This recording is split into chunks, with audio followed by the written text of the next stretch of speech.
In this video, we will make colorful particle effects in Scratch. So let's see how to do this. We'll begin with drawing a particle and add an invisible box to prevent unwanted clipping. In the script, we'll hide the original particle, as only clones will be shown. We'll make a custom block for making the particles, with an input of number of particles and its X and Y position. And also tick the run without screen refresh. Under the block, the particle will go to the input of X and Y values. Then add a repeat block. This loop will run number times. Create two variables, X speed and Y speed. But don't forget to tick for this sprite only, as each clone will have its own speed. Set X speed to a random number, let's say between -5 to 5, and Y speed to a random number from 0 to 7. You can adjust these values to change how strongly and in which direction the particles will move. A higher Y speed will result in particles moving upwards and vice versa. After initializing the speed, create a clone. Each clone will have a copy of X and Y speed. Now let's move on to the clone script. Show the clone as it is originally hidden. Under the forever loop, change X and Y by X and Y speed respectively. Let's test it.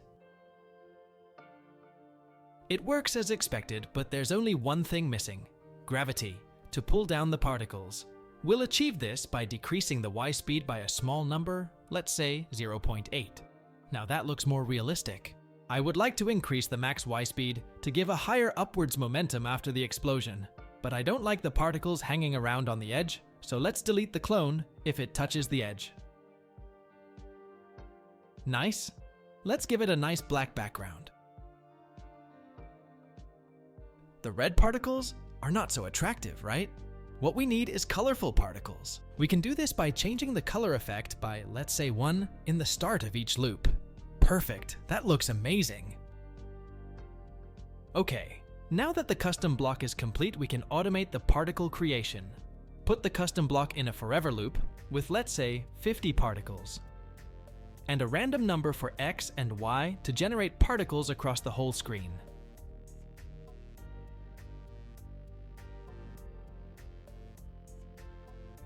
Oops, that's too much. Add a wait block with 0.6 seconds, for example. I will also consider changing the color effect value. So our particle effect is complete.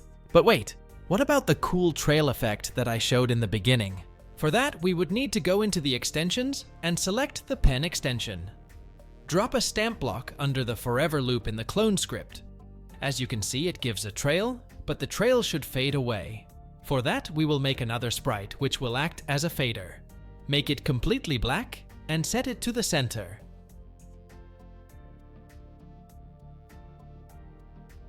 Now here's the thing. If you set the ghost effect to, let's say, 70 and then stamp it repeatedly, you can see that the trails slowly fade away, so we can make use of it. Put the ghost effect block in the start and the stamp block under a forever loop. You can play around with the ghost effect value to test how it affects the trails. Also, make sure to send the fader to the back layer. I am also decreasing the size of the particle. You can keep it any way you want.